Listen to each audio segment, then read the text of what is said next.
wano okukirizibwa okwogerako ku Musicians Federation ye Uganda ekibiina kye tutadde together to let me read Uganda so katuleko Uganda Madam President begenda kunyambako byennemu okwogera mu Uganda. I think the emphasis here is Tetuzze kuyomba oluusi tuzasesa tuzalwana we come here to fight or to do other things but Tetuzze kulwana. We've just come to ask for an audience and collaboration and partnership. Tetwagala kugamba nti UPRS tekoze kyerina okukola nti UCC tekoze but twagala bakkirize bajje tutuule ffenna. We are not here to fight. And I want to give an example of some of the artists we see in the industry and we think it's because they are hardworking that they are on stage working when they are pregnant. Teri mukazi abeera n'olubuto ayagala kusuuka ku makya agende ku kigulu. Tewali. Ate musiba mutubuuza ozaala ddi ntya? Nzaala ddi ntya nga ngenze mu studio yi spice onazaala ddi because nkikubuuza kati. Onazaala ddi nga bw'oyimba oluyimba tolina dduuka gy'ogenda kunogamba kumpeeza. Onazaala ddi ng'ozadde abaana bw'ofa basigalira awo pulasitishwa eyo gy'okoze. Omuyimbi wa Uganda ye muyimbi yekka. Nze simanyi oba mu nsi endala gyekiri because when you talk about it like, are you sure? Are you joking? Ebintu byaffe birifaana naye tebisesa. Mu Uganda noga omukyala nga Juliana n'ava ku music industry for a very long time abeekwese nga mumuwandikako stories enfu then ne bwagezezaako okwo nze nava ne ku mawulire. I don't remember the last. Do you think I don't want to do interviews? I don't remember the last time I did an interview because mwe bapartners baffe temwagala kukola naffe kyekitulese wano. So that for once we show a partnership. Manyeti bwenyirira wano n'empulira byenkuwulidde, that's what you publish, not an agenda. Which takes this ebinsanjusa bino okulaba zikamera zino. Who doesn't want to be seen? Are you joking? But I don't remember the last time I stood in front of press to express anything. Some of you are wondering, akola chawo ye muyimbi. That is the biggest problem because nze njagala kola sente nera mukome ebikola mu sente.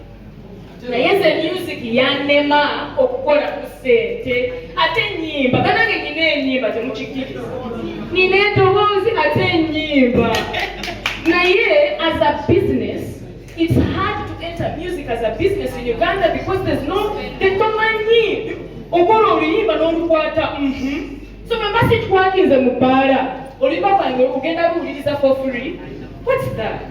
So really again we shall raise our voices, but there's no fighting. We are just being clear that we are seeking a partnership with UCC, UPRS to make sure that our payments of royalties are in compliance with the Copyright Neighboring Act of 2006, the law that you already talked about. And it might be said that they just did to Saga. Mukirize Diana, as I report at stress.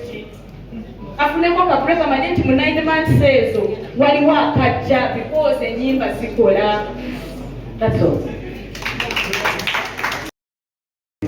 Again, okujja ensonga bagyogeddeko buli kimu bakyogeddeko nze wano okukkaatiriza tuli wano eno okuprotectinga bizinesi yaffe. Nze ngenda mu ddwaliro ne banteekako kanula si mulungi kumusa ebiri ne nva mu kanula ne nkaabira mu mmotoka ne nemmala ne bannanga ku stage ne smilinga.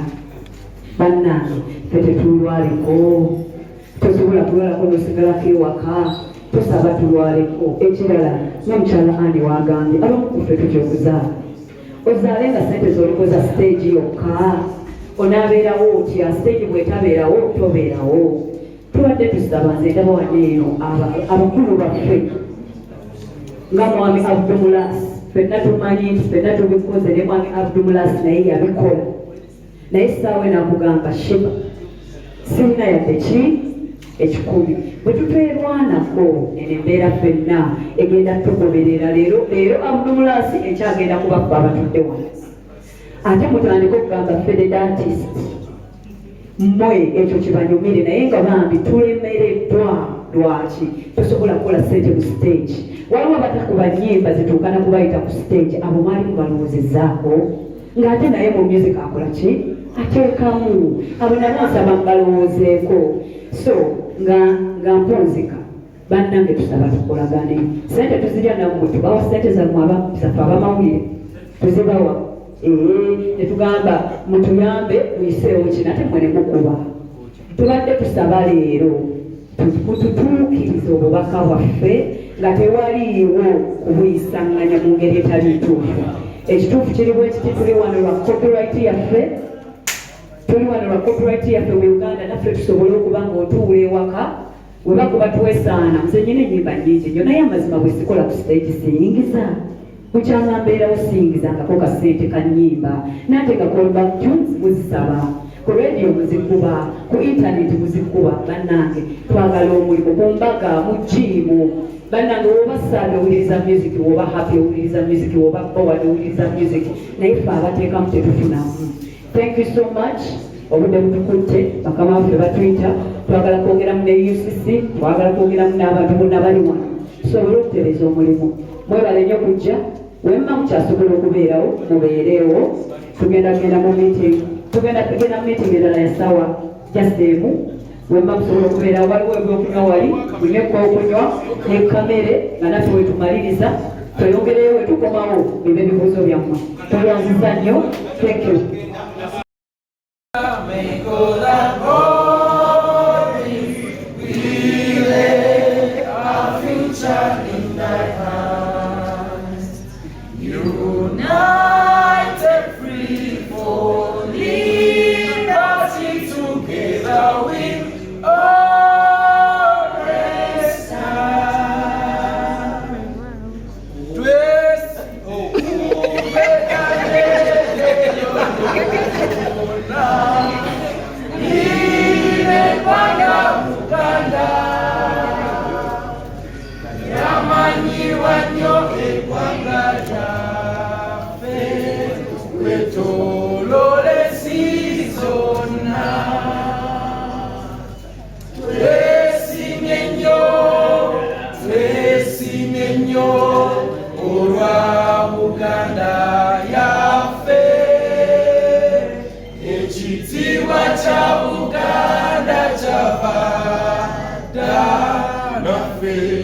Tuchikume